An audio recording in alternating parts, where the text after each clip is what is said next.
Okay, let's start today's topic ऐसे 315 para number 11। देखो अपन ने क्या करना है, देखो अपन ने स्टार्टिंग में पर क्या कवर अप करके आए देखते हैं। हमने सबसे पहले देखो ऑब्जेक्टिव बेसिक्स और उनके वो पढ़े हैं अभी कि ऑडिटर की क्या रिस्पॉन्सिबिलिटी होती है और डेफिनेशन देखी थी। फिर इसका असेसमेंट प्रोसीजर देखा कि क्या क्या कवर होते हैं और उसके रिलेटेड एक्टिविटीज देखी हमने कि क्या क्या होती है। इसका असेसमेंट प्रोसीजर देख लिया, फिर हम क्या क्या एक्टिविटीज और साथ साथ कर सकते हैं और प्रोसीजर लगा सकते हैं, एक्सपीरियंस और प्रोसीजर्स वो भी आ जाएंगे। तो देखो रिस्क असेसमेंट प्रोसीजर ये ध्यान रखना है, उसके अंदर ये चार चीजें कवर होती हैं। इंक्वायरीज, फिर उसके रिलेटेड में अगर कोई उसे असिस्ट करने में वहां पे ऑडिटर की जजमेंट वहां काम आएगी। फिर है एनालिटिकल प्रोसीजर्स और एक फिर ऑब्जर्वेशन एंड इंस्पेक्शन। उसको एक में रख सकते हो, अलग अलग भी लिख सकते हो, कोई वो नहीं है, इशू नहीं है। ये आ गया। फिर अब नेक्स्ट देखते हैं अब क्या करना है। अब देखो क्या है, understanding required understanding of entity and it's environment including entities and internal control. अब लेंगे एंटिटी के अब अंदर इंफॉर्मेशन। हम पहले हमने रिस्क असेसमेंट प्रोसीजर लगा लिए, अब हम एंटिटी के उसके कैसे लेंगे वहां पे अंडरस्टैंडिंग। करते हैं चलो। The auditor shall obtain understanding किसकी रेलेवेंट। देखो सबसे पहले ना मेन मेन पॉइंट्स करते हैं एक बार डिस्कस, स्टार्टिंग में क्या क्या हेडिंग्स है। रेलेवेंट इंडस्ट्री, रेगुलेटरी और अदर एक्सटर्नल फैक्टर्स।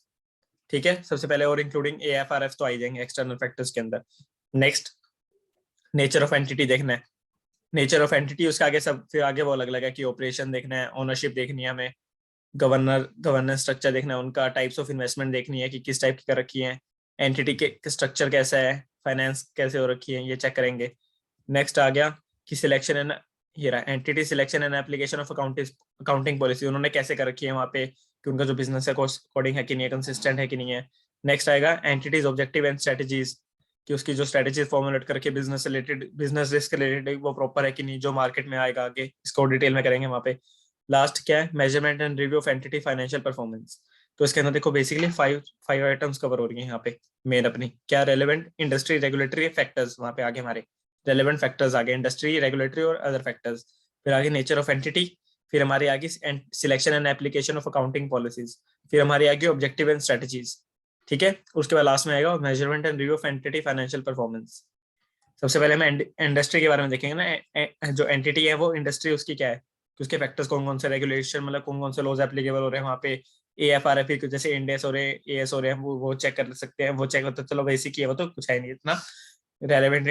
मतलब ये भी कैसे इंडेस हम ये देख सकते हैं ना कि टर्नओवर कोई एक्सीड करिए कि नहीं करिए, कहीं उनको ना पता हो, हम चेक एक बार वैसे बेसिक कर लेंगे, इतना वो कुछ नहीं है। लेकिन बस ये फैक्टर्स हो गए AFRF के अकॉर्डिंग हम क्या क्या वो पॉलिसी बनाएंगे उस अकॉर्डिंग होंगी नहीं होंगी वहाँ पे।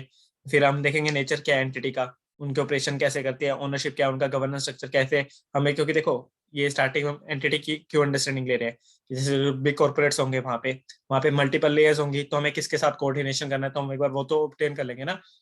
तो वहां पे बात आ गई इन्वेस्टमेंट किस टाइप की है, किसने कोई किसी का पर्टिकुलर स्टेक हो, रिलेटेड पार्टी से हमें स्टार्टिंग में पता आइडेंटिफाई हो जाए कि कौन कौन सी कर रखी है किसी ने, या कोई प्लानिंग कर रहा है, कोई स्पेशल पर्पस एंटिटी नहीं है। SPVs होती है जैसे जॉइंट व्हीकल, या कोई पर स्पेशल एंटिटी जैसे क्रिएट करके होती है, मतलब उस पर स्पेसिफिक पर्पस के लिए। ये जैसे हमारे हमने कोई अपनी सब्सिडरी बना के ट्रांजेक्शन के लिए कि उसे रूट करने के लिए, जैसे फॉरेन एंटिटी से रिलेट करने के लिए पेमेंट के लिए, तो वो हो सकता है। स्ट्रक्चर के उनका फाइनेंस कैसे हो रखी है वो आ गया। फिर उन्होंने अकाउंटिंग और जो एप्लीकेशन अकाउंटिंग पॉलिसीज है वो कैसे कर रखी है, किस बेसिस पे कर रखी है, जो उन्होंने क्या क्या लगा के हम स्टार्टिंग में पूछ लेंगे। बिग कॉर्पोरेट्स में होता है, लेकिन जो थोड़ा वो नीचे होते हैं वो थोड़ा पहले ये सेम ही रहती है, वहाँ पे अकाउंटिंग पॉलिसी इतनी चेंज नहीं होती जनरली, क्योंकि खुद भी से कोई कंसिस्टेंसी हमने रखनी होती है, तो जनरली चेंज नहीं होती। लेकिन अगर कोई चेंज होगी तो हम पूछ लेंगे, हाँ हाँ, इस बार कोई चेंज होगी, कर रखी है आपने, कुछ कर रखी है तो बता दो, नहीं है तो हम वही सेम की सेम रहेगी कंटिन्यूस में। उसके फिर हम देखेंगे एंटिटी का ऑब्जेक्टिव और जो स्ट्रेटजी है प्रॉपर फॉर्मुलेट हो रखी है कि नहीं हो रखी, कि जैसे देखो हमें एक चीज देखो कि जो बिजनेस रिस्क होता है वो इवेल्युएट तो हमें इंटरनल कंट्रोल के लिए करना होता है, स्टैट्यूटरी ऑडिट के लिए नहीं करना होता। लेकिन अब देखो इसके लिए स्टैट ऑडिट के लिए तुम बताओ क्यों इवेल्युएट करना जरूरी है बिजनेस रिस्क को, बताना।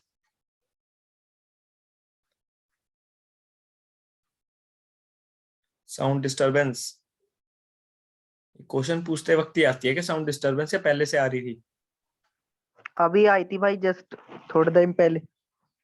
Okay, so I am asking why business risk assessing of business risk is necessary in statutory audit.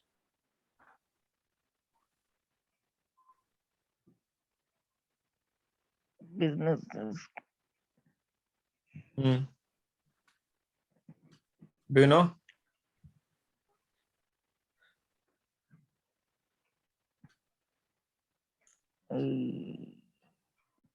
Kiran?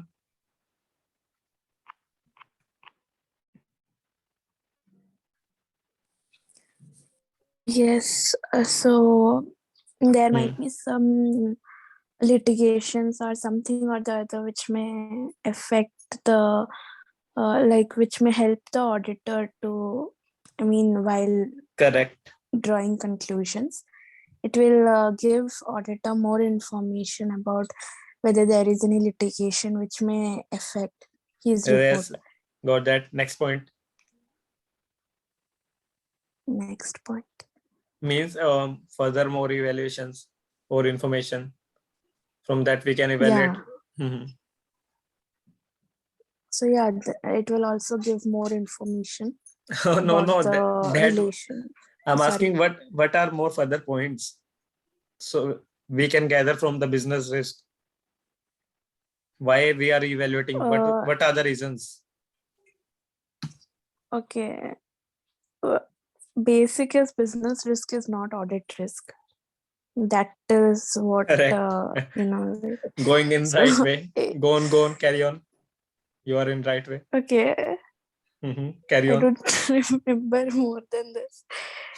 I'm trying to it is the first basic point. Then there is this para which says about how the auditor can in what way the business risk might help the auditor, knowing about the business risk beforehand, and how he can assess it, whether there is a business risk or not,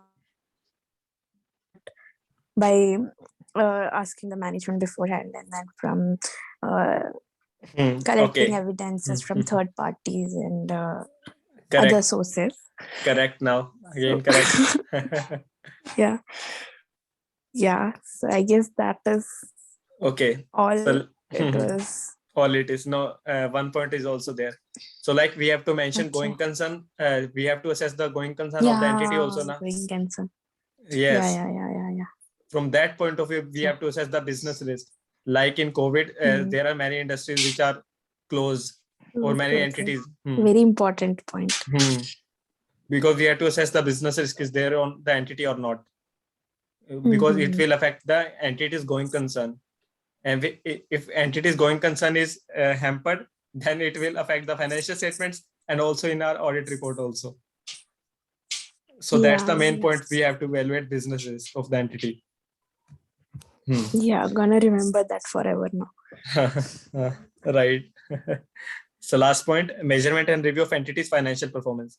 अब देखो हमने सारे risk ऊपर से evaluate कर लिया, हमने सारे कंडीशन देख लिया. अब हम फाइनेंशियल रिलेटेड भी एक बार चेक कर लेंगे कि उनसे जो रिलेटेड हम देख रहे हैं कि वो हाँ किस टाइप की नेचर है. देखो इसमें भी थोड़ा मेरे को प्रॉपर आइडिया नहीं है, लेकिन इसके एनेक्सर के अकॉर्डिंग हम रीड करेंगे कि हम मैनेजमेंट मेजरमेंट एंड रिव्यू में प्रॉपर क्या करते हैं डिटेल में. देखो इसका भी मेरे को, मैं सीधा बोल देता हूँ, इसका मेरे को आइडिया नहीं. एनेक्सर के अकॉर्डिंग देखो इस पे रीड करेंगे. ऊपर मैंने को आइडिया था, मैंने प्रॉपर डीपली कर दिया. अभी और भी करेंगे इसके अंदर एनेक्सर के साथ साथ. अब चलते हैं अपन उसके साथ रेलेवेंट इंडस्ट्री, रेगुलेटरी और एक्सटर्नल फैक्टर्स. कि इंडस्ट्री क्या नेचर क्या है, कि कौन सी सर्विस नेचर है, रेवेन्यू किस टाइप का है, कौन सा कंस्ट्रक्शन है, क्या है. रेगुलेटरी में मतलब किस कौन से लॉज एप्लीकेबल है. कोई एक्सटर्नल फैक्टर्स मतलब कि उसके अंदर कोई एएफआर है, कोई इंडेक्स हो, उसके अकॉर्डिंग हमें अकाउंटिंग पॉलिसीज वो स्टार्टिंग से हम फॉर्मुलेशन अपने में ध्यान रखेंगे ना कि फर्स्ट टाइम अडॉप्शन हो रहा है, कुछ हो रहा है, तो हम वो सारी चीजें ध्यान रखेंगे एक्सटर्नल फैक्टर्स को. अभी हम इसके नेक्स्ट पे चलते हैं. A23 it will be here. Understanding entities and now industry factors. Firstly, relevant industry factors include industry conditions such as the competitive environment, supplier and customer relationships, technological developments. देखो अब इसमें क्या क्या तीन चीज उसने इंक्लूड कर ली कि क्या कॉम्पिटिटिव हमारा नेचर क्या है. जैसे हमारी सर्विस इंडस्ट्री है तो उससे रिलेटेड हमारे कौन कौन ऐसी सर्विसेज प्रोवाइड कर रहा है उस मार्केट में रिलेटेड जहां हम सिचुएट कर रहे हैं. हमारा सप्लायर और कस्टमर का रिलेशनशिप कैसा है, कोई हमारी जो अगेंस्ट में ऐसे पॉलिसी वो तो नहीं आ रही कस्टमर से, तो हमें वो दिख सकता है ना कि कस्टमर को हमारे पसंद नहीं आ रही, तो हम उस अकॉर्डिंग रिस्क वैल्यूएशन वापस आ जाएगा यहाँ पे कि हमें रेवेन्यू प्रॉपर जनरेशन नहीं हो रही. कोई हम उसके फाइनेंशियल रिलेटेड भी थोड़ा चेक कर सकते हैं ना कि कस्टमर से उनके प्रॉपर फीडबैक ऐसे नहीं आ रहे वहां से, कि मतलब थोड़े रॉन्ग वे में जा रहे हैं वहाँ पे, तो हम वो चीज़ असेस कर सकते हैं ना कि सेल्स उनकी प्रॉपर हुई है कि नहीं, कहीं उन्होंने फेक सेल्स जनरेट नहीं कर दी कुछ इन्फ्लेट करने के लिए वहाँ पे कुछ सेट ऑफ के लिए। कुछ टेक्नोलॉजिकल डेवलपमेंट्स में हम देखेंगे कि उन्होंने प्रॉपर डेवलपमेंट्स कर रखे हैं, जैसे ईआरपीज मेंटेन कर रखे होंगे उन्होंने, अपने सॉफ्टवेयर मेंटेन कर रखे होंगे। हम स्टार्टिंग में पूछ लेंगे ना कि हाँ आपका एक कैसे डाटा होता है, थोड़ा पूछ सकते हैं आपने कौन कौन से सिस्टम मेंटेन करके रख रखे हैं। तो थोड़ा अब आगे बढ़ते हैं कि example of matter the auditor में also consider include market competition. Competition वही देखें, कॉम्पिटिटिव फैक्टर देख लेंगे कि उसका डिमांड, कैपेसिटी, प्राइस, कंपटीशन। ये देखो क्या उस प्रोडक्ट की कितनी डिमांड है, कैपेसिटी कितनी है, और प्राइस कंपटीशन क्या है उसका। कि वो देखो हम एक तरीके से देखो ये क्या रिलेशन कर रहे हैं, इसको रिलेट करने के लिए कि हम बिजनेस की इवैल्यूएट करें एक तरीके से। डिमांड प्रॉपर है तो उसके जो हम सेल्स होगी, अगर इंक्रीज हुई है डिमांड तो उसकी सेल्स भी इंक्रीज होनी चाहिए पास्ट ईयर से। तो ये शो हो सकता है हमें कि कैपेसिटी, अब कैपेसिटी कितनी है, मतलब क्योंकि जो प्लांट प्रोडक्शन है वो इंक्रीज हुई है वहां से कुछ, तो सेल्स भी इंक्रीज हुई है कि नहीं, हम वो थोड़ा आइडिया हो सकता है वहां से। हुई होगी नहीं होगी वो बात का इशू है, लेकिन हम कर सकते हैं वहां से। और प्राइस कंपटीशन क्या है, नेचर है जहाँ पे वो डील करिए उसका प्राइस कंपटीशन कैसा है। फिर next second cyclical and seasonal activities, कि मान लो कई एंटिटीज होती है ना जो स्पेसिफिक एक सीजन में ऑपरेट करती हैं, कि कई विंटर में करेगी, कोई पर्टिकुलर सीजन में करेगी, तो उसका कई बार सीजन होता है, तो वो प्रॉपर वहाँ पे इवेल्युएट, वो उनका जो रिकॉर्डिंग हो रही है वो प्रॉपर हो रही है कि नहीं हो रही। कि इस साल कोई जैसे कोविड का था, जैसे कोविड से रिलेटेड कई एंटिटीज का इशू आया है, कि जैसे मान लो कोई होटल इंडस्ट्री है, वो स्पेसिफिक 2-3 मंथ्स में, जैसे अब मैं कैसे बताऊं कि जैसे इस एरिया में मान लो जो नॉर्दर्न एरियाज हैं वहाँ पे समर हॉलीडेज में और विंटर वेकेशन में थोड़े ज्यादा ऑपरेशन होते हैं वहाँ पे, तो उनके प्रॉपर वो सेल्स और रेवेन्यू वहाँ पे उन्होंने शो करके कि नहीं कर रखा, लेकिन कोविड में वो डिक्लाइन हुआ होगा, तो हम वो असेस करेंगे वहाँ पे। हम पूछेंगे कि हाँ आपका क्या इशू है इस बार, तो हम वो असेस करेंगे वहाँ पे।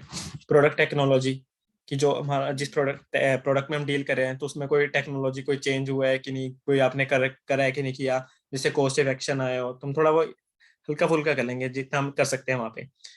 Supply and cost, energy supply and cost की, जो इलेक्ट्रिसिटी या कोई अदर जो मटेरियल हुआ है वो कितना, मतलब उसकी क्या कॉस्ट आ रही है, सप्लाई उसकी नेसेसरी है कि नहीं है, मैन पावर रिक्वायरमेंट है कि नहीं, अगर हमने सिस्टम लगा दिया है तो उनके हम इतनी प्रॉपर जो मैन पावर है वो लगा रहे हैं कि नहीं लगा रहे। कि तो ये थोड़ा ना देखो इंटरनल कंट्रोल के साइड जा रहा है, कि इंटरनल कंट्रोल में हम इसको डीप में चेक करते हैं यहाँ पे। जैसे अगर इंटरनल ऑडिट कर रहे हैं ना, तो इन्हीं फैक्टर्स को हम डीप डीप में चेक करेंगे यहाँ पे। वहां पे ऐसे हम ऐसे रिस्क ही करते हैं वैसे।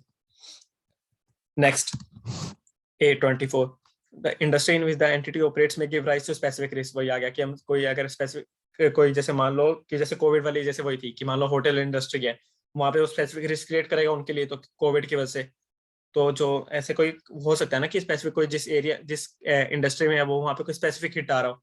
अब रिस्क जैसे अब ये फेवरेबल रिस्क भी थोड़ा हो सकता है कि वहाँ पे मान लो, जैसे अगर कहना तो नहीं, जैसे जो हॉस्पिटल वाली है उनके लिए तो जैसे थोड़े उनका रेवेन्यू थोड़ा तो इंक्रीज हुआ है ना, क्योंकि जो पेशेंट्स हैं उनके लिए तो कस्टमर्स हैं हॉस्पिटल वालों के लिए तो चाहे ऐसे होगा नहीं, लेकिन वैसे कस्टमर्स हो गए उनके लिए तो ना, तो वो उनके फेवरेबल रिस्क है, तो हम वो असेस करेंगे वहाँ पे।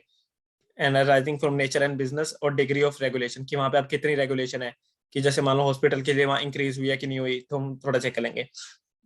एग्जाम्पल, लॉन्ग टर्म कॉन्ट्रैक्ट में involve significant estimates of revenues and expense that give rise to risk of material misstatement. कि मान लो जो हमारा लॉन्ग टर्म कॉन्ट्रैक्ट है किसी एंटिटी के साथ, वो अभी भी कंटिन्यूस में चल रहा है, तो उसे जो हमें एस्टिमेट्स लेने पड़ेंगे ना कई बार, कि रेवेन्यू से रिलेटेड इतना हुआ है कि इतना नहीं हुआ। देखो कई बार तो फिगर्स पूरी एस्टिमेशन हो जाती हैं, लेकिन अब प्रॉपरली इवेल्युएट करने के लिए हम कई बार कहते हैं ना मार्कअप कर देंगे, कॉस्ट प्लस मार्कअप होगा हमारा जितना भी होगा, एस्केलेशन क्लोज कर लेंगे, तो उससे डील कर रहे हैं वहाँ पे। अब वो कितना रिस्क, वहाँ पे कितना रिस्क क्रिएट होगा वो तो डिपेंड करेगा वहाँ पे एस्टिमेशन पे, कि हम कितना कैसे चार्ज करें, एग्रीमेंट के बेसिस पे होगा, वो एग्रीमेंट बेसिस पे होगा प्रैक्टिकली बात करें तो। उन्होंने जैसे अब एग्जाम्पल के लिए तो लिख दिया, लेकिन वहाँ पे अब डील करेगा ना कि वहाँ पे प्रैक्टिकली क्या एग्रीमेंट क्रिएट किया हुआ है, तो एग्रीमेंट को असेस करना होगा हमने वहाँ पे बस। ये इसकी it is important that engagement team include member with sufficient relevant knowledge and experience है। देखो हम स्टार्टिंग से पढ़ के आए कि हम कोई ना कोई एक ऐसे या उस टीम को भेजे कि जिसके पास एक्सपीरियंस हो। ये तो है ना कि सबके पास होगा, लेकिन एक मतलब कुछ पर्सन हो, कि अब नेचर ऑफ साइज एंटिटी के अकॉर्डिंग डिपेंड करेगा, लेकिन उसके अकॉर्डिंग हम वो अप्रोप्रिएट पर्सनल्स भेजे वहाँ पे हम। तो ये बात कर रहे हैं, ये हमारे थे इंडस्ट्री फैक्टर्स। अब आते हैं regulatory factors. Regulatory factors include regulatory environment, कि जो जैसे कोई डील कर रहा है, कोई लॉज एप्लीकेबल लॉज है, कोई वो पास हो रहे हैं कि नहीं, कंप्लाई हो रहे हैं कि नहीं। जैसे कोई पोल्यूशन से रिलेटेड, जैसे वो इंडस्ट्री है कोई, जैसे वो केमिकल्स क्रिएट करती है, तो वो पोल्यूशन इक्विपमेंट लगा रखे है कि जो गवर्नमेंट ने गाइडलाइंस दे रखी है वो इशू कर रखी है कि नहीं। अगर मान लो एजुकेशन इंडस्ट्री है कोई, तो उन्होंने जो गाइडलाइंस इशू कर रखी है एजुकेशन से रिलेटेड, जैसे AICTE की कंप्लायंसेस होते हैं, वो उन्होंने फॉर्मुलेशन प्रॉपर कर रखे कि नहीं कर रखा, कि उससे हमारा फाइनेंशियल से रिलेटेड कोई इफेक्ट आ रहा है कि नहीं आ रहा, कि मान लो उससे फाइनेंशियल लॉस हमारा आ सकता है, या हमें कोई KM हमें इशू करना पड़ सकता है कि ज्यादा वो क्रिएशन हो वहां पे, तो वो डिपेंड करेगा वहां पे। The regulatory encompasses among the other matters applicable AFRF and legal and political environment, वही आ गया। एग्जाम्पल देखते हैं क्या, accounting principles and industry specific practices. इसका ये तुम्हें पता है अकाउंटिंग प्रिंसिपल और इंडस्ट्री स्पेसिफिक प्रैक्टिसेस क्या होती हैं?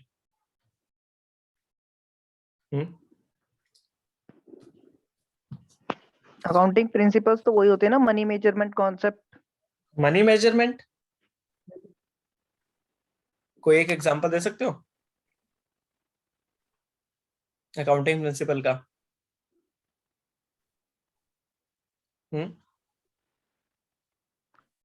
काइंड्स तो पता है, एक एग्जांपल। अकाउंटिंग प्रिंसिपल का वॉइस इज क्रैकिंग, प्रॉपर है, क्लियर? अभी प्रॉपर है, अभी प्रॉपर है। Voice I mean it's clear now.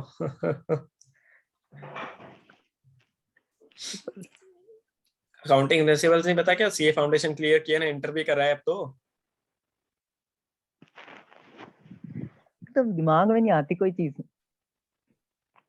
AS पढ़े या नहीं पढ़े? पढ़े पढ़े ना। तो AS में अकाउंटिंग प्रिंसिपल्स नहीं है कहीं? हाँ है ना।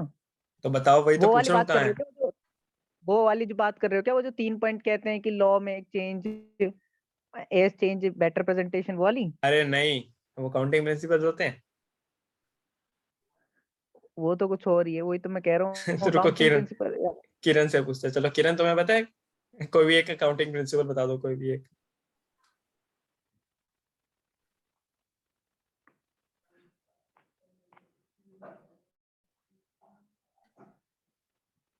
किरण,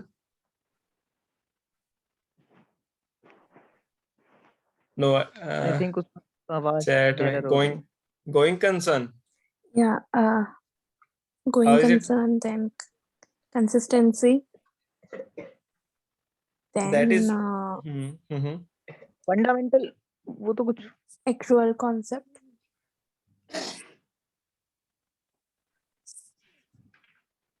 that are Those conventions, are like, that are conventions or accounting practice principles?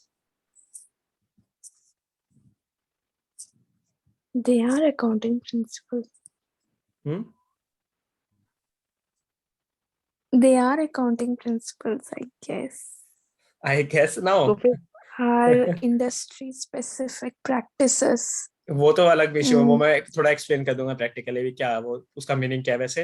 Accounting principles का बताओ, कोई एक एग्जांपल। गोइंग कंसर्न क्या, वो तो एक फंडामेंटल अकाउंटिंग एग्जाम्पशन में तुम कह सकती हो, और वो भी कन्वेंशन के अंदर कवर होते हैं वैसे तो। Okay, like maybe suppose if WDV of calculating depreciation is followed throughout the industry. So that is what it is meant there. That is accounting principle or industry specific practice? That is accounting practices, no? So yeah, that's what That's industry specific practice. confused. भाई जो मैंने कहा था वो क्या था फिर? Money measurement concept, क्या मनी वेरिएंस मेजरमेंट? कॉन्सेप्ट। अरे वो तो कन्वेंशन है ना, वो भी कंसेप्ट्स और उसके अंदर कवर होते हैं ना, कंसेप्ट एंड कन्वेंशंस उसमें। मैं और अभी एग्जांपल भाई देता हूँ, बताया तो मैं God, एग्जांपल देता that's the basic question I don't know. My God. हूँ। मैं एग्जांपल देता हूँ, कोस्ट और NRV, जैसे AS2 में या इंडेस 2 में जो करोगे तुम, AS2 में तो करके आओगे, जो कोस्ट और NRV है, जैसे वो अकाउंटिंग प्रिंसिपल्स है हमारे, कि कोस्ट और Revenue NRV। recognition then. Correct. Revenue recognition Okay. कह सकते हो तुम उसको। अब इंडेस में बात करोगे, वो एक रूल है, क्योंकि वहां पे एक स्पेसिफिक प्रोसीजर है, 5 स्टेप प्रोसीजर। हमें अगर वो AS के अकॉर्डिंग वो प्रिंसिपल है, लेकिन वहां पे हमें 5 स्टेप प्रोसीजर है, तो वो एक रूल के अंदर क्लासीफाई होता है। मैं बता देता हूँ, क्लैरिफाई कर देता हूँ। जैसे इंडेस 2 में कोस्ट और वो आ गया, कोस्ट और NRV, AS2 में भी दोनों सेम होते हैं वो। और इंडस्ट्री स्पेसिफिक प्रैक्टिस होगी, जैसे जो रेवेन्यू रिकॉग्निशन का तुम कह रही हो ना, वहाँ पे मेथड्स होते हैं ना, परसेंटेज कंप्लीशन मेथड, परसेंटेज वो वर्क सर्टिफाइड वर्क कॉस्ट वाला, तो उसमें कौन सा स्पेसिफिक है उस इंडस्ट्री के लिए, तो वहाँ वो होगी इंडस्ट्री, मान लो उस स्पेसिफिक इंडस्ट्री में वो परसेंटेज कंप्लीशन यूज करते हैं, तो वहाँ पे वो यूज होना, वो क्यों नहीं कर रही है एंटिटी, अगर कर रही है तो ठीक है, नहीं कर रही क्यों नहीं कर रही, क्या रीजन है आपके पास, क्योंकि बाकी सारी एंटिटीज वो थोड़ी ना कि जो उनको किसी ने कुछ काटा थोड़ी ना कि वो उन्होंने वो यूज नहीं कर रही, वो भी तो यूज कर रही है, तो आप क्यों कर रही हो अलग, कोई आपको रेलेवेंट, वो जैसे वो मुझे कह रहा था कि रेलेवेंस के लिए वो अगर रेलेवेंट और रिलायबल फाइनेंशियल स्टेटमेंट्स है वो हमें आप बताओ कि कैसे हो रहे हैं आपके, तो हम उनसे मांगेंगे इन्फो क्या क्या। Next, regulatory framework for regulated industry, मान लो कोई गवर्नमेंट से रिलेटेड है तो वो उसी की बात कर रहा है कि गवर्नमेंट तो प्रॉपर कंप्लायंस होगा कि नहीं होगा, रेगुलेटरी फ्रेमवर्क वो फॉलो हो रहा है कि नहीं हो रहा वहाँ पे, legislation and regulation that significantly affect the entity's operation including direct supervisory activities, कि देखो legislation, मैं इसका एग्जांपल और भी दे सकता हूँ कि जैसे जो गवर्नमेंट की जैसे होती है ना legislation की प्रॉपर कंट्रोल होगा कि नहीं होगा गवर्नमेंट उसके ऊपर, कि जो सुपरवाइजरी है वो प्रॉपर कंट्रोल कर रही है कि नहीं उसके अंदर, कि जो कंप्लायंस आ रहे हैं वो फॉलो हो रहे हैं कि नहीं हो रहे एंटिटीज ऑपरेशन के अंदर। वो टैक्सेशन का देखो, टैक्सेशन का आ गया, वो तो तुम्हें पता ही है कि जो टैक्सेशन होते हैं उसके अंदर कि अलग अलग फॉलो हो रहे हैं कि नहीं हो रहे, वो कि टैक्सेशन एस्पेक्ट जीएसटी, कोई और एक्ट आ गया उसके अंदर, डायरेक्ट टैक्स आ गया, इनकम टैक्स मतलब इनकम टैक्स एक्ट आ गया, वो आ गया। Next, government policy currently affecting conduct of entities business monitoring including foreign exchange control, कि जैसे मान लो कोई फॉरेन एक्सचेंज की मतलब रिलेशन में चल रहा है कि उसमें कहते हैं कि आपको ये डॉक्यूमेंट सबमिट करने हैं, तो वो प्रॉपर डॉक्यूमेंट सबमिट हुए हैं कि नहीं हुए, हम वो चेक करेंगे उस एक्सचेंज से रिलेटेड। फिजिकल, कि उन्हें जैसे कह रखे कि 15 जैसे हम फॉरेन से रिलेटेड अगर करते हैं तो हम आगे पढ़ोगे 15 CACV का वो रोल आते हैं वहाँ पे, कि जब मान लो 5 लाख से ऊपर हो गई, हम बाहर अगर किसी पर्सन को पे कर रहे हैं तो डॉलर्स में फॉरेन करेंसी में, तो वहाँ पे एक होता है कि 15 CACV जनरेट होगा, तो वो हुआ है कि नहीं हुआ, तो वो चेक कर सकते हैं वहाँ पे हम साथ के साथ। फिजिकल हो गए जैसे वही फिजिकल लॉज हो गए, जीएसटी लॉ या direct tax law, tax audit होगी, मतलब वो थोड़े कंप्लायंस हो रहे हैं कि नहीं हो रहे। फाइनेंशियल इंसेंटिव, कि जैसे मान लो कोई गवर्नमेंट की ग्रांट कोई मिली है कि नहीं मिली, गवर्नमेंट एड प्रोग्राम्स कुछ जनरेट हो रहे हैं कि मतलब कुछ हो रहे हैं कि नहीं हो रहे, कि जो प्रॉपर मिलनी चाहिए कंडीशन प्रॉपरली क्लासीफाई हो रही है कि नहीं हो रही गवर्नमेंट ग्रांट की। एंड टैरिफ्स और ट्रेड रिस्ट्रिक्शन की, वही अगर कोई ट्रेड हो रहा है बाहर से रिलेटेड तो उसमें जो रिस्ट्रिक्शन है वो हो रही है कि नहीं हो रही, तो हमें चेक करना पड़ेगा एंटिटी टू एंटिटी। अभी अब कई एंटिटी पे अप्लाई नहीं होगा यहाँ पे कई अब, लेकिन जिस पे होगा वो चेक करना पड़ेगा वहाँ पे हमें। Next, environmental requirements affecting the industry and entities business, कि मान लो कोई एनवायरमेंट रिक्वायरमेंट है, वही एनवायरमेंटल क्या है, जैसे कोविड वाली आ गई, अफेक्ट कर रही है उसके एंटिटी के इंडस्ट्री, और इंडस्ट्री को स्पेसिफिक हिट कर रही है, कि मांग रही है कि आपको अब आगे कुछ और करना पड़ेगा। जैसे मान लो एजुकेशन इंडस्ट्री थी, अब उसे वो कह रही है कि आप फिजिकल तो आप जनरेट नहीं कर सकते, लेकिन हम वर्चुअल मोड पे स्विच हो गए सारे, तो वो डिपेंड करेगा ना, रिक्वायरमेंट कह रही है एनवायरमेंटल है, तो आपने क्यों स्विच नहीं किया। हाँ, तो आपका बिजनेस फिर गोइंग कंसर्न पे इम्पैक्ट आएगा इसका फिर आपका, अगर आप नहीं कर रहे स्विच, तो ये बात कर रहे हैं। नेक्स्ट, ऐसे 250 include some specific requirements related to legal and regulatory requirement. इसको ना पर लास्ट में थोड़ा जब डील करेंगे ना, थोड़ा प्लानिंग करने के बाद फिर मैं तुम्हें इसको ना वहाँ पे कनेक्ट करवाऊंगा। पहले ना एक बार तुम स्टार्टिंग में प्लानिंग, वो थोड़ा कम्युनिकेशन समझ लो, फिर उसके ना TCWG के साथ, मैनेजमेंट के साथ, या कोई एप्लीकेबल जो लॉस हो रहे हैं वो कंप्लायंस हो रहे हैं कि नहीं हो रहे, तो वो ऐसे 250 वही है कि जो अदर लॉज के साथ कंबाइन हो रहे हैं कि नहीं हो रहे, जो एंटिटी पे एप्लीकेबल है। और ऐसे नहीं कि ऑडिटर को हर लॉ के ऊपर कंप्लायंस चेक करना है फाइनेंशियल स्टेटमेंट से, और के ऑडिट में, सेट ऑडिट में हमें जो रिलेटेड है, जो हमें दिख रहा है सिग्निफिकेंटली, जैसे EPF का act, ESI act, PT act, professional tax act हो गया, तो रिलेटेड जो लेबर लॉज एक्ट हो गया वो कंप्लायंस हो रहा है कि नहीं हो रहा, उस एंटिटी पे एप्लीकेबल होगा तो उसकी बात कर रहा है बस वो, और डिटेल में जाना है तो वहाँ पे करेंगे उसको भी। In case of audit of certain entities, in addition to legislation or regulation, there may be government policy requirements and resolution of legislation that may affect entities' operation. Such elements are essential to consider whether obtaining an understanding of entity and its environment. क्या देखो इसमें एक बार वापस read करते हैं थोड़ा। In case of audit of certain entities, in addition to legislation and regulation, there may be government policy requirement. कि अच्छा ये हो सकता है कि गवर्नमेंट पॉलिसी वहाँ पे रिक्वायरमेंट हो उनकी, कि गवर्नमेंट पॉलिसी कह रही है, हाँ जैसे लेबर लॉज के रिलेटेड वो कह सकते हैं यहाँ पे कि हाँ लेबर लॉ आपको कंप्लायंस करना है इतना, तो अगर वो प्रॉपर हो रहा है कि नहीं हो रहा वहाँ पे। And resolution that affect entities operation, कि मान लो अगर लेबर लॉ कंप्लाई नहीं हो रहा तो बाद में कोई इशू हो सकता है ना, कि जैसे लेबर वेलफेयर फंड में हमें डिपॉजिट करवाना होता है, अगर वो नहीं करवा रही वहाँ पे, तो उसमें बाद में कंप्लायंस का इशू आ सकता है ना, कि हाँ आपने नहीं किया, तो एंटिटीज पे उस पर वो आएगा कि पेनल्टी कंप्लायंस वो थोड़ा वो आ जाएंगे, तो हमें वो चेक करना पड़ेगा ना वहाँ पे स्टार्टिंग में। डिटेल में चेकिंग तो बाद में करेंगे, सब्सटेंटिव प्रोसीजर जो भी होंगे, लेकिन स्टार्टिंग में एक बार देख तो लेंगे ना कि हाँ ये आ रहे हैं नहीं आ रहे proper. Next other factors, example of other factor including that are auditor में consider including economic condition. Economy में जैसे कोविड हिट हुआ तो उसका इकोनॉमी पे क्या इफेक्ट आ रहा है उस रिलेटेड एंटिटी पे। इंटरेस्ट रेट कि जैसे मान लो कोई जैसे लाइबोर रेट कोई और स्पेसिफिक यूज कर रहा था, जैसे अपन आज पीपीटी उसमें एक्सेल में भी अपन ने देखा था ना कि अगर मान लो जैसे मार्केट रेट और वो सेम है कि नहीं है, तो वो चीज के बाद में आ गया यहाँ पे। अवेलेबिलिटी ऑफ फाइनेंसिंग की फाइनेंसिंग कैसे हो रही है एंटिटी की। मान लो किसी स्पेसिफिक क्रेडिटर से आती थी, अब वो क्रेडिटर को हिट हो गया मान लो कोई, अब वो फाइनेंस कैसे करेंगी। तो वहाँ पे गोइंग कंसर्न पे थोड़ा वो आ सकता है कि अब एंटिटी फंड कहाँ से जनरेट करेगी, तो वो आ सकता है इन्फ्लेशन का, या कोई करेंसी जैसे मान लो इन्फ्लेशन इम्पैक्ट आगे हमने किया था आज भी, जैसे थोड़ा बहुत जैसे इसमें डिस्कस किया करेंसी रिवैल्यूएशन में। मान लो कि करेंसी ऊपर नीचे जा रही है, तो एंटिटी मान लो फॉरेन में इनमें डॉलर्स में डील करती थी फॉरेन करेंसीज में, अब रिवैल्यूएशन में इतना अप एंड डाउन हो रहा है तो उनके उस पर इफेक्ट हिट आ सकता है ना। मान लो कोई कोई एक ऐसी न्यूज आ गई कि एक करेंसी बिल्कुल ही एकदम डाउन होगी, तो उस पर वो डील डिपेंड करेगा ना हाँ कि, और करंट मोस्टली यही है इसमें बस। अब नेक्स्ट आ गया नेचर ऑफ एंटिटी। देखो 11 यही था कि फैक्टर्स है ना, इंडस्ट्री, फिर आगे रेगुलेटरी, फिर आगे अदर फैक्टर्स, ये अपन ने तीनों कवर कर लिए। इसमें किसी को डाउट हो तो बताओ।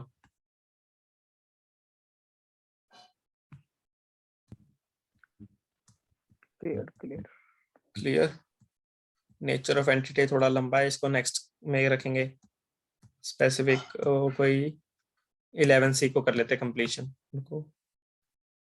क्लियर ओके 11C कर लेते हैं। 11B जो नेचर ऑफ एंटिटी उसमें मल्टीपल सब पॉइंट्स है ना, तो उसके थोड़े नेक्स्ट जाता है वहाँ पे, हर एक पॉइंट पे थोड़ा एक्सप्लेनेशन दे रखे हैं। तो हम आते हैं selection and application of accounting policies. Understanding of entity selection and application of accounting policy में encompass such matters. Method method अब उसके क्या है कि जो सिग्निफिकेंट और अनयूजुअल ट्रांजेक्शन रिलेटेड क्या कर रखे उन्होंने, कि मान लो जो जैसे अब इंडेक्स में तुम डील करोगे कि इंडेक्स में भी करोगे वैसे कि जैसे कोई फेयर वैल्यू मेजरमेंट था वहाँ पे, अब तो उन्होंने क्या डील कर रखे हैं वहाँ पे कि जैसे एम्बेडेड डेरिवेटिव्स थे। मान लो मैं तुम्हें प्रॉपर मीनिंग तो नहीं बता सकता, लेकिन उसका कि वहाँ पे एम्बेडेड डेरिवेटिव नाम सुन लो कि जैसे उसमें अलग अलग बाइफर्केशन करनी होती है, तो उनकी वो क्लासिफिकेशन हो रही है नहीं हो रही। अब सिग्निफिकेंट और मेथड उन्होंने क्या यूज कर रखे हैं, जैसे डब्ल्यूडीवी जैसे तुम कह रहे थे एसएलएम और डब्ल्यूडीवी वो मेथड्स है। अब वो क्या यूज करे, सिग्निफिकेंट हो सकते हैं वहाँ पे कि मान लो उनके पास प्लांट प्रॉपर्टी बहुत ज्यादा है, तो जो ये फिक्स एसेट्स जैसे होते हैं ना एसएलएम डब्ल्यूडीवी, अब ये मेथड्स होते हैं उसके लिए, जैसे कैसे फ्यूचर इकोनॉमिक बेनिफिट्स होते हैं उनको उनको शो करते हैं ये कि वो आगे कैसे डील हो रहे हैं कंपनी के। तो वो डिपेंड करेगा ना अब आगे कि वो कैसे मतलब आगे उनकी जैसे डिक्लाइन होगी ना वैल्यू, अब वो उस एंटिटी पे कैसा वो ले रहे हैं, डब्ल्यूडीवी पे ले रहे हैं एसएलएम पे ले रहे हैं, तो वो मेथड हो गया एक। Next effect of significant accounting policy. एक सेकेंड,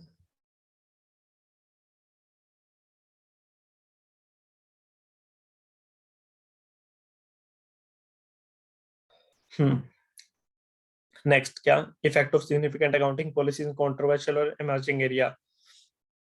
अब ये देखो कि अब ये कोई नया एरिया आ सकता है, क्रिएट हो सकता है कि कोई थोड़ा एरिया कंट्रोवर्शियल हो, कि मतलब अभी देखो ये प्रैक्टिकल सिनेरियो में तो डिपेंड करेगा ना कि अब कोई ऐसे कोई एंटिटी आ रही है कि नहीं आ रही, जो वहाँ पे अकाउंटिंग पॉलिसी का सिलेक्शन थोड़ा कंट्रोवर्शियल था, कोई नया एरिया क्रिएट हो रहा है, जैसे मान लो कोई इंडेक्स नया आ रहे हैं वहाँ पे, तो क्या क्या पॉलिसीज होंगे वो सिग्निफिकेंट हो जाएंगी ना वहाँ पे। अब उसका कितनी सिग्निफिकेंस है, मान लो जिससे फर्स्ट टाइम एडॉप्शन हो रहा है उसका एंटिटी का, तो कौन कौन सी मेजरमेंट लेनी है, फेयर वैल्यू लेनी है, क्योंकि अगर आपने एक बार गलत ली तो इंडेक्स में तो ये होता है कि जैसे अगर तुम नेक्स्ट टाइम कोई अगर एरर हमारे सामने क्रिएट हो एरर अराइज हो गया, तो हमें पिछले साल के फाइनेंशियल रीओपन करवाने पड़ेंगे, तो वहाँ पे थोड़ा चेक करना पड़ेगा ना वहाँ पे, क्योंकि सिग्निफिकेंट हो सकती है accounting policies. Change in entity accounting policies वही यहाँ पे, जैसे तुमने एएस तुम्हारा कौन सा था इसमें चेंज वाला, एएस 5 में अकाउंटिंग पॉलिसी अगर कोई चेंज हो रही है तो उसका कंप्लायंस हो रहा है कि नहीं हो रहा, कि प्रॉपर रेट्रोस्पेक्टिव या प्रोस्पेक्टिव कंप्लायंस हो रहा है कि नहीं हो रहे उसके। इंडेक्स में तो जैसे डिपेंड करता है कि ना कि वो डिपेंड करता है केस टू केस आपका, कि जनरली वो कि मैंडेटरी चेंज है वॉलंटरी चेंज है, वो आगे क्लासिफिकेशन होती है बारी बारी, तो वो चेक करना पड़ेगा वहाँ पे तो कि वो कंप्लायंस हो रहा है कि नहीं हो रहा उनका। Financial reporting standards and data new to the entity, वही आ गया रिपोर्टिंग स्टैंडर्ड्स, जैसे मान लो कोई इंडेक्स न्यू आ रहे हैं वहाँ पे, कोई लॉ एंड रेगुलेशन न्यू है, and when and how entity adopt, क्या वो उसको कैसे अडॉप्ट किया उन्होंने रिक्वायरमेंट को। ये ऐसे नहीं है कि जैसे फेयर वैल्यू रिक्वायरमेंट थी कि अब पहले से देखो कि जैसे एक पीरियड था हमारा इंडेस यहाँ से मान लो उन्हें आगे से स्टार्ट हुए थे, वजह से फर्स्ट टाइम इंडेस मान लो जब फर्स्ट टाइम इंडेस आए थे तो एंटिटी जो मान लो जो पहले का प्री वो था एरिया वो जो था, और उसकी कैसे चेकिंग करनी है वो थोड़ा था वहां पे सिग्निफिकेंस था ना कि उसको कैसे अडॉप्ट किया उन्होंने, या फर्स्ट टाइम अडॉप्शन हो रही है कोई इंडेस का तो वो कैसे कंप्लायंस होगा उसका, वो कैसे वो अडॉप्ट कर रहे हैं, कोई अकाउंटिंग पॉलिसी सिलेक्शन हो गया वही आ गया वहाँ पे कि कैसे अडॉप्ट होगा, कैसे कब करेंगे, मतलब उनके कब कब करेंगे, जो फेयर वैल्यू मेजरमेंट है कैसे होगी, एक्सपर्ट्स करने पड़ेंगे, तो वहाँ पे बात कर रहा है ये। नेक्स्ट और कल ही करेंगे इसको, देखते हैं और कुछ भी नहीं, बिजनेस इसका आराम से करेंगे। बहुत है इतना, इतने में किसी को डाउट हो तो बताओ। आज अपन ने 2 पॉइंट कवर किए हैं पैरा नंबर 11 के अंदर, उसके आगे सबका फर्स्ट पॉइंट है अभी तो ये कि अंडरस्टैंडिंग ऑब्टेन करें एंटिटी एंड इट्स एनवायरनमेंट का, उसके भी हमने अभी 2 पॉइंट किए हैं 11A। कौन सा? एक तो इंडस्ट्री, रेगुलेटरी और अदर फैक्टर्स। सेकंड हमने डील की है selection and application of accounting policies. इस पे किसी को डाउट हो तो बताओ।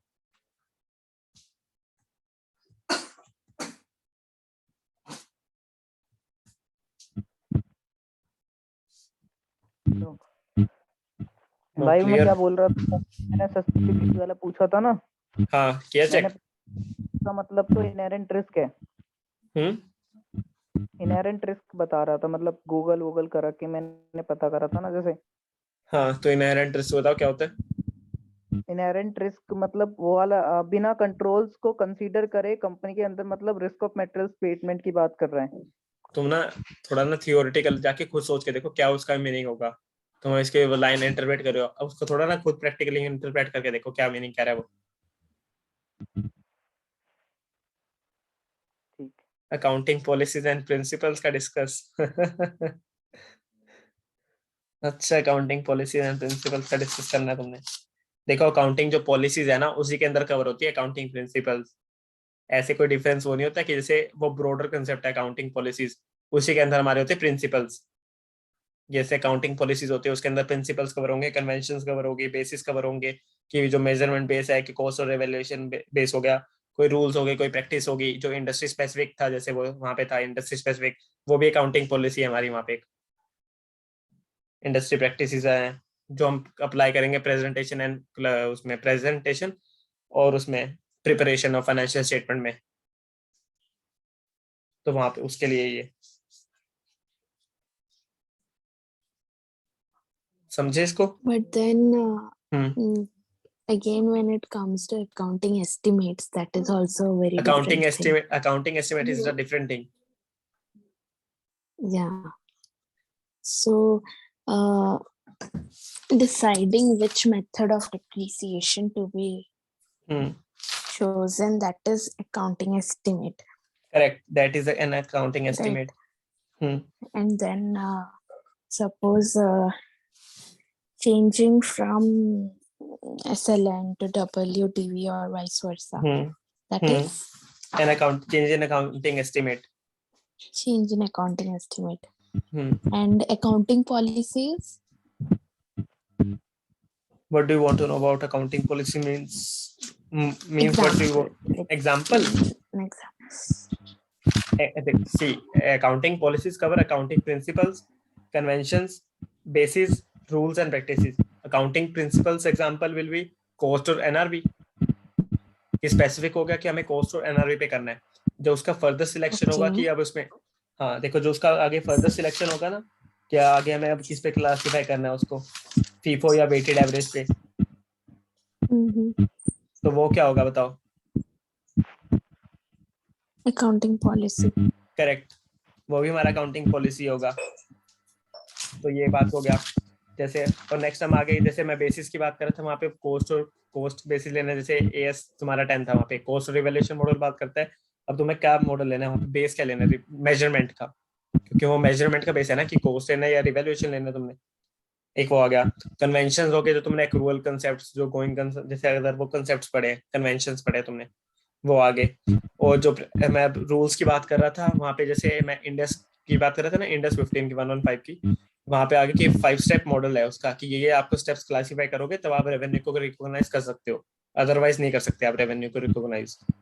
और आगे फिर आगे जैसे प्रैक्टिसेस की बात की थी, जो अभी लिख रखा था ऊपर की इंडस्ट्री स्पेसिफिक प्रैक्टिसेस, तो वो हो गया। तो ये सारी चीजें कवर होती है अकाउंटिंग पॉलिसी में। अकाउंटिंग प्रिंसिपल उसका एक पार्ट है अकाउंटिंग पॉलिसीज का हमारा।